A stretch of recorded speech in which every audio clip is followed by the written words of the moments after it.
जय श्री राम, जय भारत का संविधान, वंदे मातरम, जय भीम। मला आपणास सर्व माध्यमांशी संवाद साधताना अत्यंत महत्त्वपूर्ण विषयावर मी आपणाशी बोलणार आहे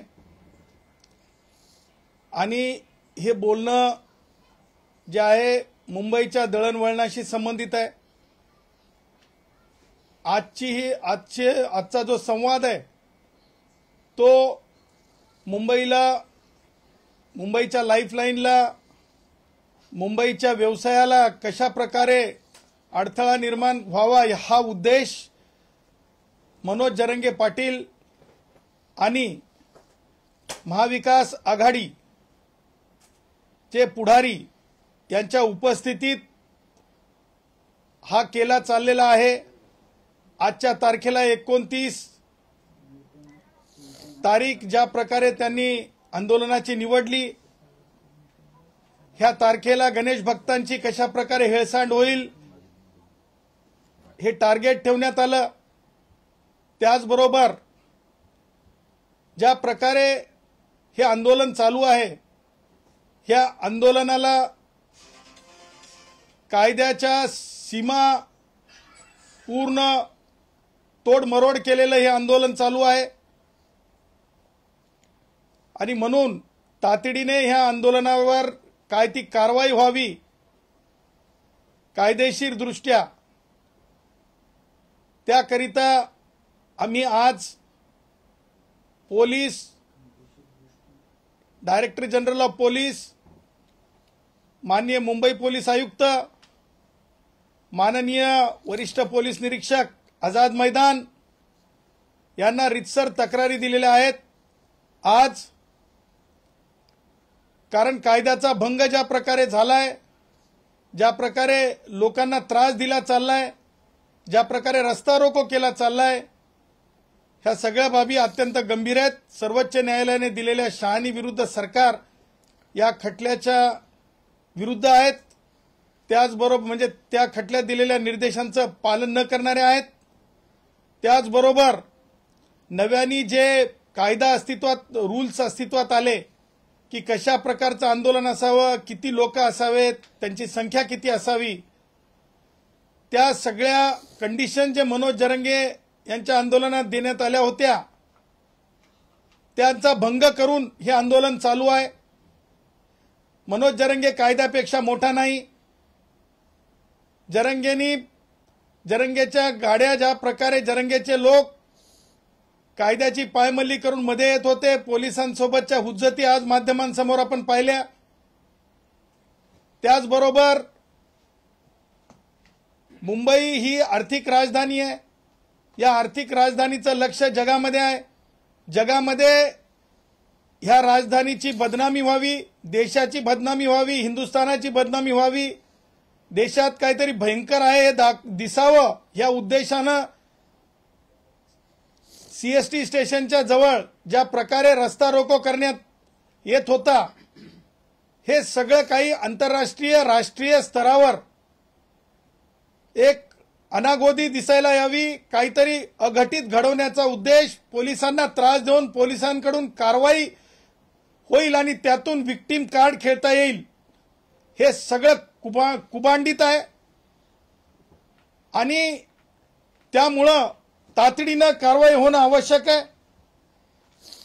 मला आज या आंदोलनाला हे नाव द्यायचं आहे की आंदोलन, मी अगोदरपासून सांगत होतो की मनोज जरंगे यांचं मुखवटा आहे, मनोज जरंगेचा फक्त मुखवटा आहे, मनोज जरंगेचा फक्त मुखवटा आहे आणि राजकारण ह्या आंदोलनाचा आत्मा आहे।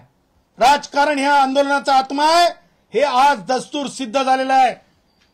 आज आपण बघितलं कोण कोण होते। उद्धव, मुंबईत लोक राहत नाहीत का? मुंबईतले लोक हिंदुस्थानी नागरिक नाहीत का? गणेश भक्त मुंबईतले रहिवासी नाहीयेत का? आणि उद्धव यांची मूकसंमती, उद्धव यांचं व्यक्त होणं, उद्धव यांचं स्वागतार्ह भाष्य हे लक्षात आणून देत आहे की उद्धवचं याच्यामध्ये किती इन्व्हॉल्वमेंट आहे।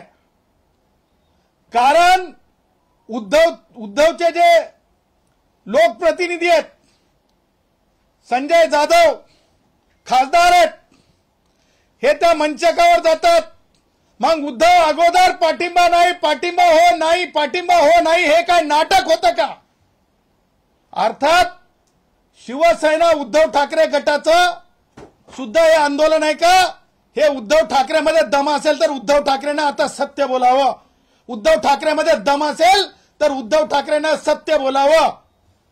त्या पुढे जाऊन मला म्हणायचंय की ज्या प्रकारे राष्ट्रवादी काँग्रेसचे वयोवृद्ध पुढारी शरद पवार त्यांच्या गटाचे आपण ज्या प्रकारे आमदार तिथे येऊन काय सांगत होते, काय बोलत होते खासदार, कानात बोलतानाचा फोटो जर आपण त्या सन्माननीय खासदार या पदावर बसलेल्या व्यक्तीचा जरंगे कशा प्रकारे ओठापासून तुमच्या माध्यमांच्या माईक कशा दूर राहतील ऐकायला जाऊ नये, आणि ते सुद्धा कशा प्रकारे मोबाईल आडवा ठेवून बोलण्याचा प्रयत्न करत होते, मग ते खासदार बजरंग बाप्पा सोनवणे असोत, त्याचबरोबर बाप्पा काय नाव आहे, बजरंग बाप्पा का आप्पा, बजरंग बाप्पा सोनवणे असतील, त्याचबरोबर आमचा तो काय नाव क्षीरसागर, काय नाव ते क्षीरसागरचं, संदीप आमचा क्षीरसागर सन्माननीय आमदार आहेत, त्याचबरोबर सोळंके, त्याचबरोबर इतर जे राष्ट्रवादी काँग्रेस शरद पवार गटाचे पुढारी तिथं मिरवताना दिसत आहेत। मग मिरवत असताना किती गाड्या कुणी दिल्या, किती मदत केली, लोक कसे जमले, हे देखील सांगण्याचं धाडस राष्ट्रवादी काँग्रेसच्या वयोवृद्ध पुढारी शरद पवार यांच्या या वयातल्या राजकारणामध्ये ताकद है कि नहीं, ये भी हम देखना चाहते हैं भाई। अरे तुम में कितना दम है, क्या तुम सचमुच पब्लिक को सच बोलोगे या पर्दे के पीछे से गेम खेलते रहोगे, हे सुद्धा मला स्पष्टपणे विचारायचंय। परंतु आज महत्वाची गोष्ट आपल्याला सांगू इच्छितो, आम्ही माननीय उच्च न्यायालयात अर्ज केला होता की जरंगेला परवानगी देऊ नका, त्याचबरोबर एक जनहित याचिका सुद्धा दाखल झाली होती। ज्यावेळेस माननीय उच्च न्यायालयाने स्पष्टपणे आपले आदेश दिले, त्या आदेशामध्ये माननीय उच्च न्यायालयाने माननीय सर्वोच्च न्यायालयाच्या शहानी विरुद्ध शहानी विरुद्ध सरकार ह्या सर्वोच्च न्यायालयाच्या निवाड्याचा उल्लेख केलेला आहे। त्याच्यात स्पष्ट आहे की गाड्यांची रोकथाम होऊ नये, त्याच्यात स्पष्ट आहे रस्ते रोको होऊ नयेत, त्याच्यात स्पष्ट आहे की कोणत्याही प्रकारचं दळणवळणाचं नुकसान होऊ नये, त्याच्यात स्पष्ट आहे की नुकसानाची भरपाई कोणाच्या खिशातून करावी, आणि जे इन्स्टिगेट करतात त्यांना कशा प्रकारे प्रतिबंध करावा, इव्हन अटकेपर्यंतच्या कशा प्रकारे कारवाई व्हावी, हे सुद्धा जे आहे त्या निकालावरून पोलिसांना अधिकार प्राप्त होतो। परंतु एक राजकीय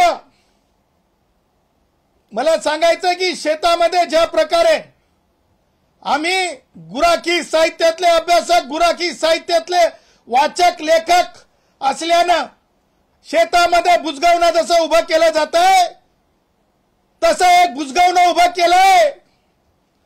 ते बुजगावणं शेती कोण पाखरांनी खाऊ नये म्हणून असतंय, परंतु येणाऱ्या गल्लीच्या राजकारणाच्या निवडणुकीसाठी हे जरंगे नावाचा विचार उभा केलाय आणि कुठेतरी अघटित घटना घडवून चुकीचं करण्यासाठीचा हा प्रयत्न आहे। आणि म्हणून न्यायालयाने दिलेले निर्देश, उच्च न्यायालयाने जरंगेच्या बाबतीमध्ये जुन्या केसमध्ये जी सदावर्ते विरुद्ध महाराष्ट्र शासन ही केस आहे त्याच्यामध्ये सुद्धा निर्देश दिलेले आहेत जरंगेच्याच आंदोलनात। आणि हे सगळ्या गोष्टी विधी लिखित असताना नवीन कायद्याप्रमाणे जरंगेला सकाळी 9 वाजल्यापासून 6 वाजेपर्यंतची वेळ आहे, परंतु जरंगे कायदा बाह्य बोलतो, जरांगे परत चॅलेंज देतो. सरकारला चॅलेंज देणे का म्हणजे सरकारला, मुख्यमंत्र्यांना किंवा उपमुख्यमंत्र्यांना चॅलेंज नव्हे, कायद्याच्या विरुद्ध कायद्यालाच चॅलेंज देणे. हे कोण करू शकते? कायद्यालाच चॅलेंज. कायदाच नाही मानणार, कोर्टात कायद्याला चॅलेंज नाही, कायदाच मानणार नाही. हेकेखोरी. मला जरंगे सारख्या खालच्या शब्दात माजलेले शब्द म्हणायचं नाही, परंतु असंस्कृत वर्तन, त्याचबरोबर लोकांना वेठीस धरण्याची कृत्य, हे सगळ्या गोष्टी ज्या आहेत हे डेलिब्रेटली केल्या चाललेल्या आहेत. आणि म्हणून आम्ही म्हणत आहोत, आम्ही तक्रार केलेली आहे की जरंगेवर कशा प्रकारे कारवाई करावी, कारण आज टॅक्सीची मुवमेंट तिथे बंद आहे. बिहार, यूपी, झारखंड, छत्तीसगड सगळीकडला माझा कष्टकरी, त्याचबरोबर स्टेशनरी, आजचा वर्किंग डे, स्टेशनरीची दुकानांवर परिणाम आहे. त्याचबरोबर आमचे छोटे मोठे जे व्यावसायिक असतात, म्हणजे वेंडर्स, जे स्ट्रीट वेंडर्स, त्यांच्या आज पोटा पाण्याचा विषय झालेला आहे. त्याचबरोबर हॉटेल व्यावसायिक असतील, त्याचबरोबर इतर कामगार कष्टकरी असतील, ह्या सगळ्यांचं जे आहे आज त्यांच्या आपापल्या पद्धतीनं जीवन जगण्याचा जो मार्ग असतो, जो दोन पैसे कमवण्याचा जो मार्ग असतो, त्याच्यावर एक त्रास झालेला आहे. अनेक फ्लायओव्हर, फ्रीवे बंद आहेत, त्याचबरोबर रस्ते जाम करण्यात आलेत, 5,000ची मर्यादा ओलांडून टाकलेली आहे. आणि म्हणून मंत्रालयाच्या जवळ हुल्लडबाजी चालू आहे. अरे आंदोलन आहे की हुल्लडबाजी आहे? आंदोलन आहे की काहीतरी चुकीचं करून दाखवायचंय? आणि म्हणून मला असं म्हणायचं आहे की ताबडतोब आमच्या तक्रारीत आम्ही सांगितलेल्याप्रमाणे मनोज जरंगे यांच्या विरुद्ध एफआयआर दाखल करावा. बीएनएस कायद्याखाली, मुंबई पोलीस अधिनियम 1951 खाली. त्याचबरोबर ज्या प्रकारे मनोज जरंगे यांनी वारंवार उच्च न्यायालयाचं आणि पोलिसांनी घालून दिलेल्या जे काही कंडिशन्स आहेत त्याचं उल्लंघन केलेलं आहे आणि कायद्याचं मोठं उल्लंघनच नाही तर कायदा मोडून तोडून काढलेला आहे, त्याच्यासाठी कारवाई व्हावी. त्याचबरोबर जे सपोर्टिंग लीडर आहेत, म्हणजे शहानी विरुद्ध सरकार, ह्याच्यामध्ये जे इन्स्टिगेटर असतात, जे सपोर्टिंग असतात, त्यांच्यावर कारवाई व्हावी. त्या उद्देशानं खासदार संजय जाधव, बजरंग बाप्पा सोनवणे, श्री उद्धव ठाकरे यांच्यावर सुद्धा ह्या abetment for unlawful assembly and for giving political, ज्या प्रकारे राजकीय हात देऊन हे सगळं इलिगल एजिटेशन्स करण्याचा प्रयत्न आहे, कारण रोडवरल्या एजिटेशनला परवानगी दिलेली नाही आहे. पंचम जी पानवटा हे आहे, जिथे आपण लोकांना पाण्याची पिण्याची व्यवस्था केलेली आहे फॅशन स्ट्रीटला, त्या तिथे कोणत्याही प्रकारच्या एजिटेशनची परवानगी नाही आहे. त्याचबरोबर व्हीटी स्टेशनच्या बाहेर परवानगी नाही आहे. ह्या सगळ्या गोष्टींना कारणीभूत हे पुढारी आहेत. यांनी दिलेलं बळ आहे, यांनी दिलेली साधन सामुग्री, याची चौकशी झाली पाहिजे. आणि म्हणून आणि त्याचबरोबर जरंगे यांनी उच्च न्यायालयाच्या आदेशाचा भंग केलेला आहे, अंतरिम आदेशाचा भंग केलेला आहे. आणि त्याचबरोबर बीएनएसएस अंतर्गत आणि आयपीसी अंतर्गत, जुन्या कायद्याअंतर्गत देखील लालबागच्या राजाकडे जे लोक दर्शनाला जातात त्यांना त्रास व्हावा या उद्देशाने काही कुभांड केलेलं आहे. तेव्हा अशा लोकांना तातडीने कारवाई व्हावी, त्यांना थांबवावं. जे लोक त्रास देतात गणेश भक्तांना, आणि तातडीने यांना अटक करावं, यांना उठवावं. 6 वाजल्याच्या नंतर यांना एकही मिनिट तिथं बसू देऊ नये. म्हणून आम्ही तक्रारी दाखल केल्यात. आझाद मैदानच्या वरिष्ठ पोलीस निरीक्षकांना मी स्वतः फोन केला पोलीस स्टेशनला. मला सांगण्यात आलं सन्माननीय हवालदारांनी की साहेब, फॅशन स्ट्रीटला पंचम पानवटा आहे, जिथं पाणी पिण्याचं ठिकाण आहे, तिथं लोक हुल्लडबाजी किंवा रस्ता रोको करतात, त्यांना तिथून बाजूला हटवायला गेलेले आहेत. अर्थात पोलीस मशिनरीवर जाणून बुजून एक ताण निर्माण करण्यात आलेला आहे. हे कारवाया व्हाव्यात. त्या पुढे जाऊन अत्यंत गंभीरपणे मला नमूद करायचं आहे, जरंगेचं आंदोलन असंविधानिक म्हणताना मला तुम्हाला सांगायचे काही महत्त्वाच्या गोष्टी. अशा प्रकारचे अनिष्ट आंदोलन आणि अशा प्रकारचे चुकीच्या असंविधानिक मागण्यांच्या आंदोलनाचा सगळ्यांनी सर्व स्तरात निषेध केला पाहिजे. त्याचं कारण तुम्ही लक्षात घ्या की ह्यापूर्वी देखील संविधानावर घाला आणण्याचा जरंगे सारख्या लोकांनी प्रयत्न केला होता. अॅट्रॉसिटीचा कायदा रद्द करा म्हणून मोर्चे निघालेले होते, आपण सगळ्यांनी बघितले. अॅट्रॉसिटीचा कायदा रद्द करा म्हणून मोर्चे निघाले होते, आपण हे सगळ्यांनी बघितलेत. अॅट्रॉसिटीचा कायदा सुद्धा भारतीय संविधानातून निर्माण झालेला आहे आणि आरक्षणाचा कायदा सुद्धा भारतीय संविधानातून निर्माण झालेला आहे. आणि म्हणून मागासलेपणामध्ये माझे मराठा भाऊ ओबीसी म्हणून येऊ शकत नाहीत, हे सर्वोच्च न्यायालयाने जयश्री पाटील विरुद्ध मुख्यमंत्री महाराष्ट्र शासन ह्या केसमध्ये सांगितलेलं आहे. म्हणून हे संविधानालाच तोडमोड करण्यासाठीचं आंदोलन आहे. संविधानालाच म्हणजे एका प्रकारे कुठे ना कुठे डॅमेज करणारे आंदोलन आहे. हे आंदोलनात जे कोणी सहभागी होत आहेत ते संविधान विरोधी आहेत. संविधानाच्या विरोधात जे कोणी सामील होत असेल आणि अशा प्रकारे हिंसक जुनाच जरंगेचा इतिहास आहे, त्याच इतिहासाची पुनरावृत्ती आहे की लोकांना थांबवणे, वेटीस धरणे, लोकांच्या रोजीरोटीपासून थांबवणे हे सुद्धा हिंसक आणि क्रूर कृत्यामध्येच मोडत आहे.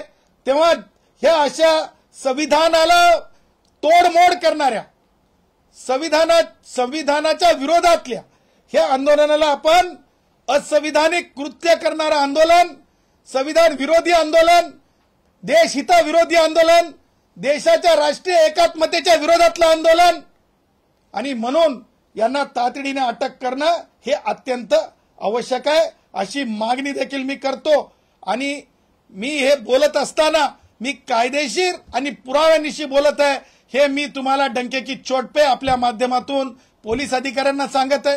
त्याचबरोबर जरंगेंना सांगत आहे की जरंगे वेळ संपली 6 वाजताची आणि सगळ्यांना जो न्याय आहे, मग तो पारधी भावांना जर न्याय असेल आझाद मैदानात वेळेवर उठायचं आणि वेळेवरच आंदोलनाला बसायचं, तर जरंगे काय वेगळा आहे का?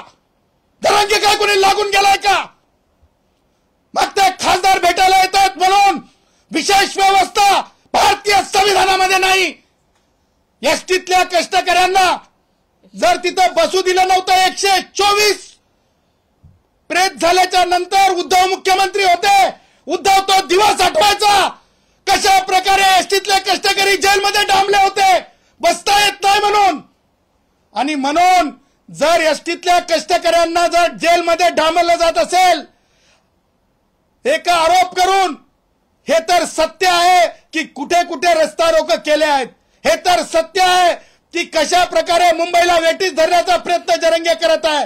तेव्हा कायदा वेगळा नाही, माझ्या पारधी भावांच्या आंदोलनाला तोच न्याय असला पाहिजे जे जरंग्याला आहे, तोच न्याय असला पाहिजे. भटक्या विमुक्तांना जो जरंग्याला आहे तोच न्याय असला पाहिजे. जो कोणी अनुसूचित जाती जमातीचा विद्यार्थी असतील त्यांच्यासाठी सुद्धा जरंग्याला विशेष ट्रीटमेंटची गरज नाही. आमचे पोलीस भरतीचे विद्यार्थी सुद्धा तिथं बसलेले आहेत. त्यांच्या टेंटचं काय झालं?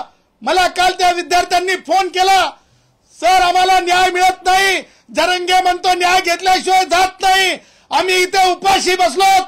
मला आझाद मैदानच्या पोलिसांना विनंती करायची आहे की आमचे पोलीस भरतीचे विद्यार्थी तिथे आहेत खरात आणि इतर, त्यांना कोणत्याच प्रकारची दुखापत होता कामा नये. ते टेंट 1-1 रुपया जमा करून टेंट लावत असतात, तिथं बसत असतात. कुणीतरी मुजोरी करेल, कुणीतरी माजोरीपणा करेल आणि आमच्या कष्टकरी मुलांना तिथून उठवण्याचं धाडस कुणी करू नये असं देखील मी पोलिसांना आवाहन करतो. आज सकाळी जेव्हा जरंगे पाटलांचं भाषण झालं तर त्यांच्या टार्गेटवरती मुख्यमंत्री फडणवीस दिसले. त्यांचं म्हणणं असं होतं की शेवटची संधी आहे मुख्यमंत्र्यांना मराठ्यांचे हिरो व्हायची किंवा त्यांचं मन जिंकण्याचं. एक लक्षात ठेवा, मुख्यमंत्री एका जातीचा नसतो. मुख्यमंत्री हे सर्वंकष सगळ्या जनतेचे असतात. आणि जरंग्या म्हणजे कायदा नाही, जरंग्या म्हणजे भारताचं संविधान नाही. भारताच्या संविधानाच्या चौकटीच्या बाहेर जाऊन जरंगेला कुणबी मराठा मराठा कुणबी करता येणार नाही, कुणबी मराठा मराठा कुणबी एक करता येणार नाही, कुणबी मराठा एक करता येणार नाही. कारण भारतीय संविधानाच्या आर्टिकल 144 खाली माननीय सर्वोच्च न्यायालयाने जयश्री पाटील विरुद्ध महाराष्ट्र शासन हा निर्णय दिलेला आहे. त्याच्यामुळे तशा प्रकारचा GR भारतातल्या कोणत्याच राजकीय पक्षाचा कोणत्याच राज्यामध्ये अशा प्रकारचा निर्णय होऊ शकत नाही. हे डंके की चोट पे सांगतो. काढलं तर त्या GR ची लिगल सँटिटी काहीच असू शकत नाही. तो काही मिनिट सुद्धा कायद्यासमोर उभा राहू शकत नाही. त्याचबरोबर जरंग्याची जी दुसरी मागणी आहे की सगळे सोयरे ते सुद्धा मान्यच होऊ शकत नाही. तसा GRच निघू शकत नाही, तसा GRच निघू शकत नाही. कारण माधुरी पाटील विरुद्ध कास्ट स्क्रुटिनी कमिटी ठाणे ह्या जजमेंटमध्ये सर्वोच्च न्यायालयाने अफिनिटी टेस्ट, सर्वोच्च न्यायालयाने विजिलन्स टेस्ट, सर्वोच्च न्यायालयाने सूक्ष्म कागदपत्रांचे जे आहे निरीक्षण, ह्या सगळ्या गोष्टी सांगितलेल्या आहेत. त्याही पुढे जाऊन जरंगेला आणि जरंगेचे जे लोक आहेत त्यांना मला असं वाटतंय की माहिती आहे की अशा प्रकारची अधिसूचना निघू शकत नाही. कुणबी मराठा मराठा कुणबी एक होऊ शकत नाही. आणि त्याही पुढे जाऊन आपल्याच माध्यमामध्ये एका दैनिकामध्ये काल जे वृत्त आलं संदीप शिंदे साहेबांशी संबंधित त्यांच्या भाष्याच्या आधारे की जे गॅझेटरच्या आधारे आरक्षण देता येत नाही. कारण जरंगे ज्या प्रकारे खोटी खोटी खोटी खोटी ओरड करत होता ते सुद्धा कालच स्पष्ट झालेलं आहे. ही हाऊस मौज आहे. हे आंदोलन म्हणजे स्पॉन्सर्ड आहे. हे आंदोलन म्हणजे तुम्हाला सांगतो हे एका प्रकारे मालाफाईड इंटेन्शननी लोकांना एकत्रित म्हणजे कॉर्पोरेट पद्धतीने म्हणजेच जेवढे कोणी राष्ट्रवादी काँग्रेसचे वयोवृद्ध पुढारी शरद पवार असतील, त्यांचे आमदार खासदार असतील, त्यांच्याकडल्या बँका असतील, कारखाने असतील, त्यांच्याकडल्या सहकारी संस्था असतील, त्या सगळ्यांची बेरीज करून गाड्या मोजा, त्या सगळ्यांची बेरीज करून खर्च मोजावा. कारण लक्षात ठेवा आंदोलनाला पैसे कुठून येतात हे जर इतर संघटनांच्या बाबतीत तपासण्याची वेळ असेल तर ह्या जरंग्याच्या आंदोलनात हे लोक कसे आले, हे लोक कोणत्या वाहनांनी आणले, त्या वाहनाचा पैसा कुठून आला याची सुद्धा चौकशी झाली पाहिजे अशी देखील आम्ही मागणी करतो. मराठे एकंदरीत जरांगे समर्थक आंदोलक मुंबईमध्ये शांततेत आले, मात्र एकंदरीत नंतर ते आक्रमक झालेले पाहायला मिळाले. पूर्ण CST परिसर जाम केलेला पाहायला मिळाला, मंत्रालय चौकामध्ये घोषणाबाजी करताना पाहायला मिळाले. मी काय सांगितलं की दाखवायचे दात आणि खायचे दात ह्या जरंग्याच्या आंदोलनाचे वेगळे आहेत. दाखवायचे दात आणि खायचे दात या जरंग्याच्या आंदोलनाचे वेगळे आहेत. जरंग्यामध्ये येईपर्यंत त्याच्या स्टेजवर त्यांनी राजकीय माणसं दिसू दिली नव्हती. मग कशी बुळू बुळू बुळू बुळू बुळू बुळू बुळू बुळू बुळू बुळू बुळू बुळू बुळू पुढारी स्टेजवर आले. मग कसं काय माईक बाजूला करून वार्तालाप करायचा प्रयत्न होऊ लागला? का मोबाईल असा आडवा लावा लागू लागला? का लोक पत्रकारांना सांगण्यात येत होतं हे पुढारी जेव्हा स्टेजवर होते थोडं दूर जा, थोडं दूर जा. ह्या सगळ्या मागचं होतं काय? त्यात ह्या सगळ्या बाबींची कारण मीमांसा म्हणजे हे आंदोलनातली कोणतीच मागणी मान्य होऊ शकत नाही. मी डंके की चोट पे सांगतो. मागणी करणं एक भाग आहे, परंतु मागणी ही मान्य होऊ शकत नाही. या अगोदर सुद्धा अॅट्रॉसिटीचा कायदा रद्द करा म्हणले होते. मागणी मान्य होऊ शकली का? नाही होऊ शकली. तसंच ह्या सुद्धा संविधानातल्याच बाबी आहेत. संविधानातूनच आरक्षणाचा कायदा निर्माण होतो. जसं अॅट्रॉसिटीचा कायदा जे ह्याच्यातून निर्माण झाला संविधानातून, तसंच आरक्षणाचा कायदा सुद्धा संविधानातूनच निर्माण होतो. संविधानाला फोडण्याची, संविधानाला बर्बाद करण्याची, संविधानाला तोडण्याची ही जरंग्याची कोशिश आहे.